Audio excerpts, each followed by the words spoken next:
John Smith loved being a taxi driver. He loved being his own boss. He loved the freedom. The one thing he loved more was his wife. Hi, Johnny, sweetie. Hello, sweetheart. Hi, Catherine Well here for Premiere Scene. At the premiere of the film Run for Your Wife, which is a British comedy, it's a farce, starring Danny Dyer, and it's about bigamy. Oh, and his other wife. Hi, sweetie. And it was all going so well, until one night he became a hero. Police! And that changed everything. Well, at the beginning, it did run 9 years in London originally, 30 years ago. And you starred in it yourself, didn't you? I took over several times during the run, yeah. But in the beginning, there was lots of interest from Hollywood. Oh my God, Ray, funniest goddamn. Nothing happened. Then Columbia picked it up. Oh my God, Ray, funniest guy. Nothing happened. So I got busy with other things, and my career did all sorts of interesting, lovable, enjoyable stuff. And then suddenly I woke up one morning and thought, wait a minute, it would be a good idea. Run for Your Wife is funny. I'm going to have a go. So I had a go. We have Danny Dyer, who I must admit I thought was perfect. How did that all come about? I'm so pleased with Danny because at the beginning I said, I don't know Danny Dyer. They said, haven't you seen any of his movies? I said, no. So they made me sit through 2 of his gangster movies, and I thought, you want this gentleman to play John Smith, this gullible, foolish guy who's got 2 wives? They said, no, he'll pull them in. So I said, well, I better meet him. So I met him, and the moment he walked through the door, I knew that Danny was right for this role. He's got the most lovable smile underneath all that silly rubbish. He is such a nice guy. And the whole movie was a pleasure because Danny creates a lovely team around him. They sent me the script, and I was in shock. I was like, they really want me to do this? I was honoured. I was quite surprised. I was like, I know I can do comedy. Quite a funny person, but in film-wise, I'm not really known for that. So, I was like really honoured, a little bit nervous, and thought, wow, this is a real challenge for me. It's a brave choice for him, as an actor. He's brilliant at playing those gritty urban characters that he plays, but and in this, he plays this cab driver who is, it's a farce, it's comedy.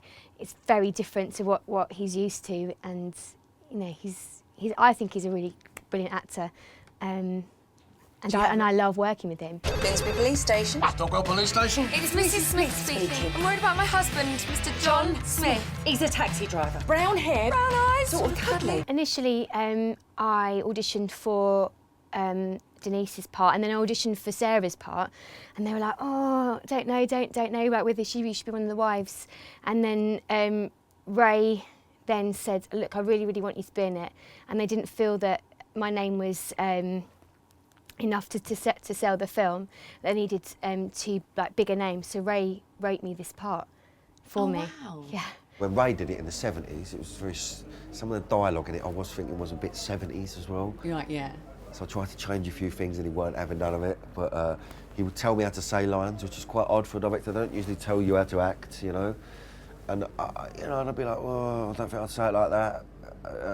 But he was right in the end, obviously. He's Ray Cooney, of course he's right. But, So loads of people. Bernard Cribbins played it.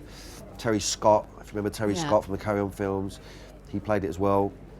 And obviously Terry Scott's not with us anymore, but Bernard Cribbins, he's in the film.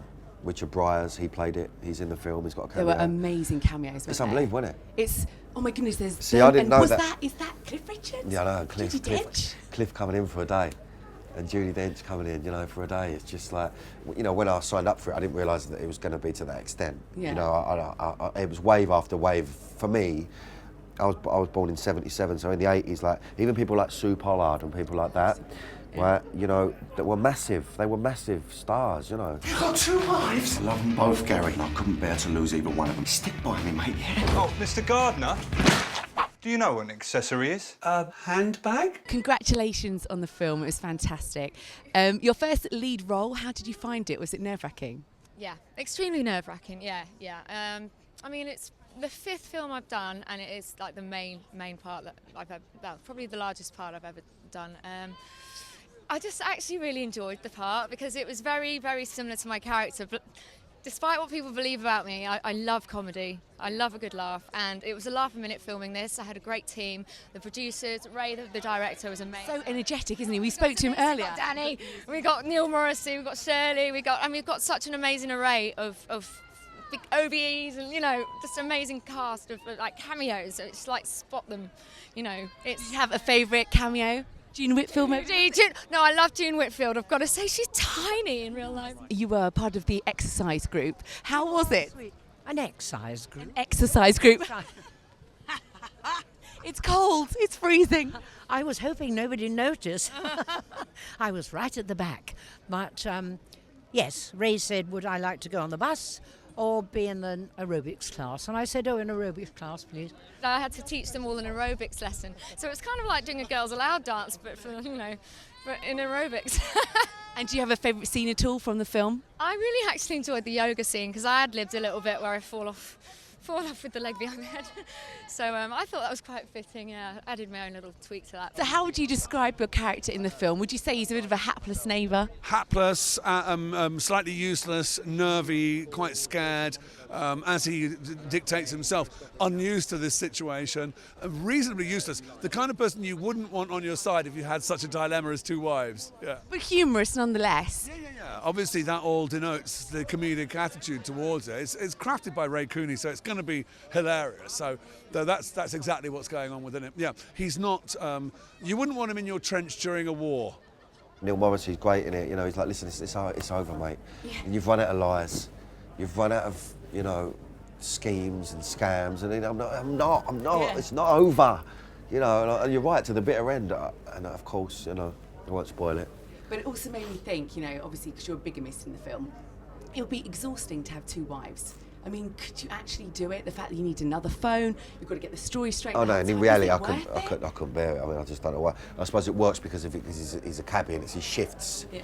So whatever shift he's on, he sort of lies and he goes and lives in one place. It's a perfect, if you're going to be a bigamist, a perfect way to do it. Be a black cabbie. It's not over till the fat lady sings. I think the key when I was reading it was thinking, right, well, I'm in the wrong, I'm a bigamist. But yet you've got to be rooting for me. You know, like, you've got to warm to me. You've got to go, oh, OK, he's married to two people. What he's doing is wrong, but I really want him to get away with it. From Ray Cooney's smash hit stage play There's a bit of a misunderstanding! comes the laugh out loud film of the year. Very difficult shooting a film like this completely out of order because you don't know what's coming in at any one time. And luckily Ray, who knows it, who's written it and directed it on stage many, many times, knows all of those storylines and those plot lines, even down to what badge you had on or what was on the table when you were walking into a room, which door opens, which door closes, etc. Very, very difficult, but ultimately, you know, great fun. And he seems quite an energetic character in himself. Was he full-on, hands-on? He turned up on set having had quadruple bypass a week before he started directing this movie. So even his scar wasn't healed, and he had more energy than Denise Van Outen, and that's difficult to do. He really is like a breath of fresh air. I mean, to me, he's legendary. He's iconic. He's one of the, you know, the best comedy writers that this country has. He writes farce so beautifully, and he writes great female characters. But yeah, he's got a great energy about him, and he's fun. He's a laugh. He loves actors. He loves people. He's really lovely, you know, with the crew as well as the cast, and it was just a lovely, lovely job. It's been one of my favourite jobs ever. You go to jail. We're gonna get it now. There's this scene where Danny has to like come out of this window because he's trying to run away from his wife, and it was only like 2 floors up, and he had to like tie these bed sheets together.